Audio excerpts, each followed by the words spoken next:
دوستو golden visa citizenship programme جو ہے دنیا میں اس وقت کلوز کر رہے ہیں بہت سارے کنٹریز. تو آج ہمارا موضوع یہی ہے, ہم ڈسکس کریں گے کہ کیا وجوہات ہیں, کس وجہ سے یہ گولڈن ویزا بند کر رہے ہیں, اس کی سلوشن کیا ہے ابھی. تو سب سے پہلے ہم بات کرتے ہیں کہ جو موسٹ اٹریکٹیو جو پروگرام ہے وہ یورپین کنٹریز کے اندر, جو اسپین, پرتگال, گریس, آئرلینڈ وغیرہ, لٹویا, تو ان کنٹریز کے اندر جو موسٹ پاپولر ابھی چل رہا تھا وہ پرتگال کا تھا. انہوں نے ابھی ریسنٹلی اس کو کلوز کر دیا ہے. اور اسی طریقے سے آئرلینڈ ہے, اسپین ہے, انہوں نے کلوز کر دیا ہے. گریس کے اندر ابھی تک چل رہا ہے لیکن انہوں نے کچھ ایریاز کے اندر جو پرائس ہے وہ بڑھا دیا. تو آج ہم بات کریں گے کہ یہ جو ریئل اسٹیٹ ہے اور گولڈن ویزا پروگرام ہے ان کا آپس میں چولی دامن کا ساتھ ہے, کیونکہ جو زیادہ تر لوگ ریئل اسٹیٹ پہ انویسٹ کرتے ہیں اور اس کے بعد وہاں پہ ریزیڈنسی یا سٹیزنشپ لے لیتے ہیں. تو یورپ کے اندر ڈائریکٹلی پاسپورٹ نہیں دیتے. یہ گولڈن ویزا جو ایک ریزیڈنس آپ کو مل جاتا تھا اور اس کے 5 سال سکسیزفلی پھر آپ وہاں پہ پاسپورٹ لے سکتے تھے. تو ان پروگرام کے اندر جو وجوہات بنی اس پہ ہم بات کریں گے کہ کیا وجوہات ہیں جن کی بنا پہ یہ پروگرام جو ہے ابھی کلوز ہو رہے ہیں. اور کیونکہ سب لوگ جانتے ہیں کہ جو بھی جب انویسٹرز جو ہے وہ مختلف بڑے سٹیز کے اندر انویسٹ کرتے ہیں تو وہاں پہ پرائسز جو ہائی ہونا شروع ہو جاتی ہیں. جیسے کہ لسبن اور پورتو کے اندر جو پرتگال کے جو بڑے سٹیز ہیں تو ان میں کہا جاتا ہے کہ انویسٹمنٹ کے بعد وہاں پہ پرائسز جو ہے بہت ہائی ہوگی. اور تو یہ ایک کمپلین کی جاتی تھی جو وہاں کے لوکل لوگ ہیں کہ اتنی پرائسز بڑھ چکی ہیں کہ وہ اپنے لیے وہاں پہ پراپرٹی پرچیز نہیں کر سکتے. تو مین وجہ یہ سامنے آئی ہے, لیکن میرے خیال میں صرف یہ وجہ نہیں ہے بلکہ سب سے بڑی پرابلم جو ہے کووڈ کے بعد جیسے دوسری خورد و نوش کی اشیاء کی پرائسز بڑھی تو اس کے ساتھ ساتھ یہ میٹیریل وغیرہ جو بلڈنگ کے لیے بلڈنگ میٹیریل ہے تو یہ بھی ایکسپینسو ہوا.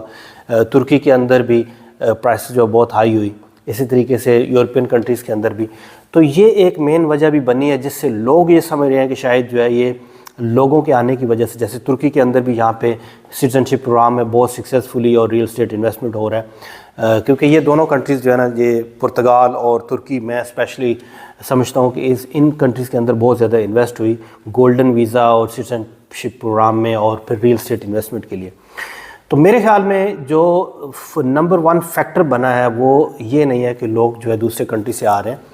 بلکہ جو فیکٹر بنا ہے وہ ایک تو کووڈ کے بعد پرائسز بہت زیادہ آئی ہوئی ہیں میٹیریل ایکسپینسو ہونے کی وجہ سے. دوسرے نمبر پہ جو جن کنٹریز کے اندر وار جیسے سیریا میں ہوئی ہے تو ادھر سے جو لوگ امیگرنٹ آئے اور یہاں پہ ایک بہت بڑا فلو ہوا, اور ان میں بھی جو لوگ ویلدی تھے انہوں نے پراپرٹیز مختلف جگہ پہ خریدی, ترکی کے اندر اور اسی طرح یورپین کنٹریز کے اندر فلو آیا. پھر یوکرین سے بہت زیادہ لوگ جو پوری دنیا میں تقریباً جو یورپین جتنے بھی کنٹریز ہیں تو سارے کنٹریز کے اندر وہ پھیلے. میں نے ٹریول کیا تو اس میں نے دیکھا کہ اسپین کے اندر, پرتگال کے اندر جگہ ہی نہیں مل رہی رینٹل جو ہے وہاں پہ. الدو کہ پہلے کہا جاتا تھا کہ جو کنٹریز جہاں پہ جاب زیادہ ہے جیسے فرانس ہے, جرمنی ہے, تو ان کنٹریز کے اندر ایک گھر جو ہے وہ کرائے پہ لینا کافی مشکل ہوتا تھا. لیکن میں نے نوٹ کیا کہ پرتگال میں بھی جو لسبن, پورتو وغیرہ میں وہاں پہ گھر لینا کافی مشکل ہو رہا تھا, اور اس کی وجہ یہی تھی کہ یہ جو لوگ جنگ زدہ ملکوں سے لوگ آئے ہیں تو ان کی وجہ سے بھی یہ ایک ایفیکٹ ہوا بہت زیادہ. تو یہ ساری چیزیں جو ہے جب ان کا کمبینیشن بنا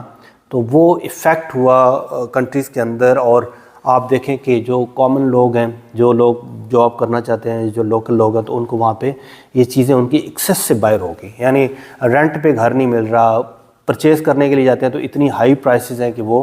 ان کو پرچیز کرنا مشکل ہو رہا ہے. تو اس وجہ سے جو بھی کنٹریز تھے, اور ایک اور چیز کہ جو یورپی یونین کے کنٹریز ہیں تو وہ اکثر مخالفت کرتے رہتے ہیں جو بڑے ملک ہیں,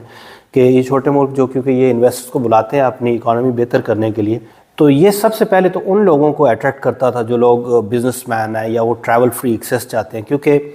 یورپ کے اندر آپ اگر ایک ملک کی ریزیڈنسی لے لیتے ہیں تو آپ کو جو بھی 32 کنٹریز ہیں تو ان میں آپ کو ایکسیس مل جاتی ہے ٹریول کی. اور دوسرے نمبر پہ جو بزنس مین ہے, جو بزنس وغیرہ کرنا چاہتے ہیں وہاں پہ, تو وہ لوگ ایزیلی بزنس ایکٹیویٹیز کر سکتے ہیں. پھر مائیگریشن کے پرپز کے لیے جو لوگ اچھے انوائرمنٹ میں رہنا چاہتے ہیں تو وہ لوگ شفٹ ہوتے ہیں. یہ 3 طرح کے مختلف لوگ ہیں. چائنیز آپ دیکھیں تو چائنیز اپنی جو پروڈکٹ ہے یورپ کے اندر, کیونکہ ایک یہ رچ کنٹریز ہیں تو یہاں پہ ایک اچھا ان کو بینیفٹ ملتا ہے اس خطے سے, تو اپنی پروڈکٹ وہاں پہ لانچ کرنے کے لیے, اس کو سیل کرنے کے لیے, تو وہاں پہ بڑی بڑی کمپنیز ہیں اور بہت سارے ایسے جو سیلز مین ہیں یا جو لوگ ویلدی ہیں, ریزیڈنس کے تھرو وہاں پہ ایک تو اپنا ریزیڈنسی کروا لیتے ہیں یا سٹیزن شپ کروا کے تو اپنا جو بھی بزنس ہے وہ چائنا سے کرتے ہیں۔ اس کے علاوہ انویسٹرز ہیں جو کہ پراپرٹی میں انویسٹ کرتے ہیں، تو ان لوگوں نے ایک یعنی کہ سیکورٹی تھریٹ کی وجہ سے یہ کہا کہ دوسرے لوگ جو یہاں پہ آ رہے ہیں، موو کر رہے ہیں مختلف کنٹریز سے، تو ان کے لیے جو ہے نا، کیونکہ یورپی یونین کا جو آپس میں ٹریول ایکسیس فری ہے، تو ان کے لوکل لوگوں کے لیے یہ خطرناک ہے، اور یہ اس وجہ سے بہت سارے ایسے کنٹریز نے مخالفت کی، اور دیکھا گیا کہ اس میں جو بھی جیسے مالٹا کا پروگرام چل رہا ہے، پھر بلغاریہ کا انہوں نے بند کیا، اور اس کے بعد ابھی پرتگال نے بند کر دیا، اسپین آئرلینڈ نے بھی تقریباً کلوز کر دیا، اور اس کے بعد یہ ابھی گریس کا چل رہا ہے۔ تو یہ مخالفت جو ہے یورپی یونین کی وجہ سے بھی ہوئی۔ ابھی تک دنیا میں کچھ ایسے ملک ہیں جہاں پہ یہ سٹیزن شپ پروگرام چل رہا ہے، جیسے کیریبین کنٹریز ہیں، لیکن کیونکہ ان کا جو پروگرام ہے وہ تھوڑا مختلف ہے، وہاں پہ جو آپ فنڈ میں جو پیسے جمع کرواتے ہیں، یعنی $1,00,000 جو ہے دیتے ہیں، تو اس میں کیونکہ وہ پیسے گورنمنٹ کو چلے جاتے ہیں تو اس سے آپ کو سٹیزن شپ مل جاتی ہے۔ ایک تو وہاں پہ ریئل اسٹیٹ انویسٹمنٹ میں لوگ اتنے زیادہ یعنی پیسے انویسٹ نہیں کر رہے، وہ گورنمنٹ کو فنڈ میں چلے جاتے ہیں پیسے، تو اس بیس پہ وہاں پہ اور ان کے اسٹل پروگرام جو ہے وہ سکسیزفلی چل رہے ہیں۔ اور دوسرے نمبر پہ ترکی کے اندر آپ دیکھیں تو یہاں پہ بھی بڑی تیزی کے ساتھ، کیونکہ یہ یورپی یونین کا کنٹری نہیں ہے تو ان کی اپنی ایک پرابلم ایشو ہے، اور یہاں پہ بہت سارے مسلم کنٹری سے لوگ آئے، انہوں نے یہاں پہ انویسٹ کیا، تو جس میں ہم نے دیکھا کہ ابھی جو لوکل لوگ ہیں تو انہوں نے یہی شور مچانا شروع کر دیا ہے کہ یہاں پہ پراپرٹی کی پرائسز بہت زیادہ ہو گئی ہیں، اور پراپرٹی کی پرائس بڑھنے کی وجہ سے لوکل لوگوں کو ایکسیس نہیں ہے، تو اس لیے ابھی گورنمنٹ جو ہے وہ انہوں نے ایک پہلے تو پروگرام اس کو تھوڑا ایکسپینسو کر دیا، یعنی 2.5 لاکھ سے 4 لاکھ میں کر دیا، اور ابھی فیوچر میں ہمیں پتہ نہیں ہے کہ اس کو یہ کلوز کرتے ہیں یا نئی گورنمنٹ آتی تو وہ کیا کرتے ہیں۔ ابھی تک یہ پروگرام جو ہے سکسیزفلی چل رہا ہے۔ تو بہرحال یہ کمپلین یہاں پہ بھی موجود ہے کہ لوگ کہتے ہیں کہ پراپرٹی کی پرائسز کافی بڑھ چکی ہیں۔ ہوپ فلی یہ ویڈیو آپ کو پسند آئے گی، انشاءاللہ نیکسٹ ویڈیو کے ساتھ پھر حاضر ہوں گے۔ اللہ حافظ۔